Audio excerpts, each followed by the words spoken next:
एक ऐसा secret thinking method है जो इलॉन मस्क यूज करते हैं, लेकिन बाकी लोग उसे यूज नहीं करते। इसलिए इलॉन कंप्लीटली डिफरेंट फील्ड्स में सक्सेसफुल रहे हैं। यहाँ पर लोगों से एक कंपनी नहीं खुलती और ये एकदम अनकन्वेंशनल आइडियाज में भी सक्सेसफुल रहे हैं। तो क्या आप जानना चाहते हैं कि वो सीक्रेट थिंकिंग मेथड क्या है? वो है think using first principles. You're trained to think about first principles and did a sort of a first principles analysis of a rocket. Just broke down the materials. That it's good to think in terms of the physics approach of first principles. Did a first principles analysis of what would be most optimal. It's important to reason from first principles rather than by analogy. Exactly. तो ये बहुत important video है उन सब के लिए जो अपने थिंकिंग मेथड को चेंज करना चाहते हैं, और हम फर्स्ट प्रिंसिपल्स को इस वीडियो में डिटेल में समझेंगे। लेकिन इससे पहले हम ये देखते हैं कि लोग इलॉन मस्क में इंटरेस्टेड है क्यों। तो इलॉन एक ऐसे इंसान है जिन्होंने पेपल बनाई थी, जो कि एक इंटरनेट कंपनी थी पेमेंट्स ट्रांसफर करने के लिए, जिससे उन्होंने 180 मिलियन US डॉलर्स कमाए थे। उसके बाद उन्होंने 2 ऐसी कंपनीज खोली जो बिल्कुल ही उनके एक्सपीरियंस से अलग थी, जिसमें पहली कंपनी थी स्पेसएक्स, जिसका गोल था कि रीयूजेबल रॉकेट्स बनाए जाएं। अब हम में से कई बार लोग सोचते हैं कि हाँ यार, हमें पता है स्पेसएक्स के बारे में, लेकिन ये एक ऐसा काम था जो कंट्रीज भी कर नहीं पा रही थी। इसके बावजूद इलॉन ने फर्स्ट प्रिंसिपल से सोचा और सबके मना करने के बावजूद एक इंटरनेट गाय ने एक प्राइवेट कंपनी खोल दी और पहली बार ह्यूमन हिस्ट्री में रीयूजेबल रॉकेट्स बनाए गए। और ये काम अमेरिका की स्पेस एजेंसी नासा और रशिया की स्पेस एजेंसी रोसकॉस्मोस भी नहीं कर पा रही थी। ये एक बहुत ही बड़ी अचीवमेंट थी ह्यूमंस के लिए। और अगर आप ऐसे सोचें कि आपको एक स्पेस कंपनी खोलनी होती, तो आप समझ पाएंगे कि कितना ज्यादा करेज चाहिए ऐसा स्टार्टअप खोलने के लिए। नेक्स्ट जो कंपनी इलॉन ने खोली थी वो थी टेस्ला, जो कि इलेक्ट्रिक कार्स बनाती है। एक्चुअली इन दोनों कंपनीज का मेन गोल सिर्फ पैसे कमाना नहीं था, बल्कि ये ह्यूमंस की 2 सबसे बड़ी प्रॉब्लम्स को सॉल्व करने के लिए किया गया था। एक प्रॉब्लम थी कि अगर हम अर्थ की पास्ट 500 सालों की हिस्ट्री देखें, तो इसमें ही 5 ऐसे मेजर इंसिडेंट हुए हैं जिसकी वजह से अर्थ में रह रही सारी स्पीशीज एकदम खत्म हो गई थी। जैसे कि 445 मिलियन साल पहले बहुत जल्दी ग्लेशियर्स बन रहे थे, जिससे 60 से 70% मरीन लाइफ खत्म हो गई थी, जिसे हम ऑर्डोविशन एक्सटिंक्शन बोलते हैं। रिसेंटली 66 मिलियन साल पहले एस्ट्रॉयड धरती से टकराया था, जिसकी वजह से सारे डायनासोर्स एकदम खत्म हो गए थे, जिसे हम क्रिटेशियस एक्सटिंक्शन भी बोलते हैं। जिसके बाद ही हम इंसान होमो सेपियंस इस धरती पर आए। अब ये सोचना कि यार 6th एक्सटिंक्शन नहीं होगी और हम इंसानों को कुछ नहीं होगा, ये बेवकूफी है। इलॉन के अकॉर्डिंग ह्यूमंस को मल्टी प्लैनेटरी होना ही पड़ेगा, और इसी गोल से उन्होंने स्पेसएक्स खोली थी, ताकि हम कम से कम मार्स में जा सके। अब हम में से कई लोगों को लगता है कि अगर कल को ये टेक्नोलॉजी बन भी गई, तो भी मैं तो स्पेसएक्स में नहीं जाऊंगा, क्योंकि ये तो बहुत रिस्की है। लेकिन ह्यूमंस की हर इन्वेंशन ही रिस्की लगती है। इवन अगर हम एयरप्लेन्स को ले लें, तो एयरप्लेन में उड़ना भी बहुत रिस्की है। हमें क्या पता कल को कोई टेक्निकल प्रॉब्लम आ जाए और प्लेन क्रैश कर जाए। इलॉन को दूसरी सबसे बड़ी प्रॉब्लम लग रही थी फॉसिल फ्यूल्स।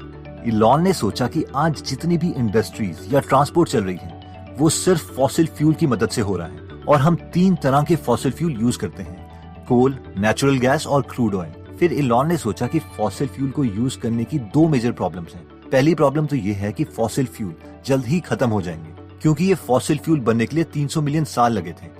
हुआ ये था कि 300 मिलियन साल पहले उस वक्त के प्लांट्स और एनिमल्स के मरने के बाद उनके रिमेन्स जो दबे रह गए, उसमें प्रेशर और टेम्परेचर की वजह से वो फॉसिल फ्यूल में कन्वर्ट हो गए, जिससे आजकल हम गाड़ियां चलाते हैं। अब ये रिसोर्स इनफाइनाइट तो है नहीं, इसलिए ये खत्म हो जाएगा। फॉर एग्जाम्पल, कई रिसोर्सेज बोलते हैं कि ऑयल 2050 तक, गैस 2060 तक और कोल 2085 तक खत्म हो जाएगा। यानी हमारे पास ज्यादा टाइम नहीं है। अब हम में से कई लोग बोलेंगे चलो इतनी बड़ी प्रॉब्लम भी नहीं है, गाड़ियां और इंडस्ट्रीज ही नहीं चलेंगी बस। मगर एक और प्रॉब्लम है जिसके लिए इलॉन ने टेस्ला कंपनी खोली थी। वो ये है कि जब जब हम फॉसिल फ्यूल्स यानी ऑयल या कोल को जलाते हैं, उससे CO2 निकलता है, कार्बन डाइऑक्साइड। और अगर CO2 बढ़ेगा तो टेम्परेचर बढ़ेगा, और अगर टेम्परेचर 6 से 10 डिग्री सेल्सियस भी बढ़ जाता है, तो ओशियन का लेवल 200 मीटर तक बढ़ सकता है। और अगर अर्थ का टेम्परेचर 58 डिग्री सेल्सियस तक हो गया, तो अर्थ की मैक्सिमम फसल और जानवर खत्म हो जाएंगे। इन शॉर्ट, लाइफ खत्म होना शुरू हो जाएगी। अब लाल फरारी के जो सपने हम देखते हैं, उसमें डलना तो फॉसिल फ्यूल ही है, और फॉसिल फ्यूल का रिजल्ट ये है। हम इस केस में बिल्कुल कुत्तों की तरह बिहेव कर रहे हैं, जिनके सामने अगर बहुत सारा खाना रखा जाए तो वो उसे तब तक खाते रहेंगे जब तक वो मर ना जाए। और क्या हम फॉसिल फ्यूल्स को भी तब तक यूज करते रहेंगे जब तक हम ह्यूमंस एकदम खत्म ना हो जाएं। कई लोग सोचते हैं कि यार टेक्नोलॉजी बढ़ेगी तो ये प्रॉब्लम भी सॉल्व हो जाएगी, लेकिन इलॉन का कहना है कि ऐसा नहीं होता। टेक्नोलॉजी किसी ऑर्गेनिज्म की तरह अपने आप नहीं बढ़ती। बहुत से मोस्ट इंटेलिजेंट लोग बहुत ज्यादा मेहनत करते हैं किसी एक प्रॉब्लम को सॉल्व करने के लिए, और तब जाके कुछ इंप्रूवमेंट्स होती हैं। तो इलॉन ने सोचा कि हम जल्दी ही किसी और रिसोर्स से एनर्जी लें, और इसका पहला सोल्यूशन था इलेक्ट्रिक कार, कि हम फॉसिल फ्यूल्स के बजाय इलेक्ट्रिसिटी से कार चलाएं और उसे चार्ज करें सोलर पैनल्स की मदद से, जो कि एकदम क्लीन एनर्जी है। अब सबसे इंटरेस्टिंग बात यह है कि मैक्सिमम कार कंपनीज टेस्ला से पहले इलेक्ट्रिक कार्स नहीं बना रही थी। उन्हें क्या था, सब पेट्रोल वाली गाड़ियां खरीद रहे हैं, इनोवेशन में पैसा बर्बाद क्यों करें। लेकिन टेस्ला की सक्सेस के बाद BMW, Nissan, Chevrolet, Ford, Volkswagen सब इलेक्ट्रिक कार्स बनाने लगे, और ये इसलिए हुआ क्योंकि इलॉन को दुनिया को चेंज करना है, ना कि सिर्फ बिजनेस करना है। जब एक बार इलॉन से पूछा गया कि उनका बिजनेस प्लान क्या है, तो उन्होंने कहा, मेरा कोई बिजनेस प्लान नहीं है। How does the business plan work? I don't really have a business plan. इतना ही नहीं, इलॉन इतना ज्यादा हार्डवर्क करते हैं कि कई बार रात को वो अपनी कंपनी के एक पतले से काउच में सो जाते हैं, या फिर नीचे फ्लोर में, और ये इंसान एक बिलियनर है। अब Because the couch was too narrow. Yeah, I was going to say. And Elon, I have to say, it's not even a comfortable couch either. No, it's terrible. This is not a good couch. Main सवाल आता है कि क्योंकि Elon Musk बहुत hard working है, क्या इसलिए वो इतने बड़े आइडियाज को एग्जीक्यूट कर सकते हैं? तो इसका आंसर है नहीं। अगर ऐसा होता तो दुनिया में बहुत इलॉन मस्क होते। डिफरेंस है उनके सोचने के पैटर्न में, जो वो खुद एक्सेप्ट करते हैं। वो कहते हैं कि वो फर्स्ट प्रिंसिपल्स को यूज करते हैं सोचने के लिए। अब देखते हैं कि ये फर्स्ट प्रिंसिपल से सोचा कैसे जाता है। हम इंसान दो तरीके से सोचते हैं, एनालॉजी या फर्स्ट प्रिंसिपल। इन शॉर्ट, जब हम एनालॉजी से सोचते हैं तो हम जो ऑलरेडी आइडिया एग्जिस्ट करता है या जो हमारे एक्सपीरियंसेस हैं, हम उनसे नए कंक्लूजन बनाते हैं। जैसे कि मान लीजिए आप इंग्लिश स्पीकिंग में अच्छा होना चाहते हैं, लेकिन बचपन से आप हिंदी मीडियम स्कूल में पढ़े हैं, इसलिए आप दो तरीके से सोच सकते हैं। पहला है एनालॉजी, यानी अपने पास्ट एक्सपीरियंस से आप सोचोगे, यार मेरे कितने सारे फ्रेंड्स थे जो मेरी तरह हिंदी स्कूल में पढ़े थे, उन्होंने इंग्लिश स्पीकिंग सीखने के लिए कोर्सेज भी किए, लेकिन हुआ क्या, वो नहीं सीख पाए। इसका एक ही मतलब है कि लैंग्वेज जो बचपन में सीख गया वो सीख गया, बड़े होके नहीं सीख सकता। लेकिन अगर हम फर्स्ट प्रिंसिपल से सोचते हैं तो हम कुछ ऐसा बोल सकते हैं, इंग्लिश हो या हिंदी, दोनों लैंग्वेजेस हैं जिसमें अलग अलग टाइप की आवाजें निकालनी पड़ती हैं। क्या मैं तोतला हूँ या गुआ?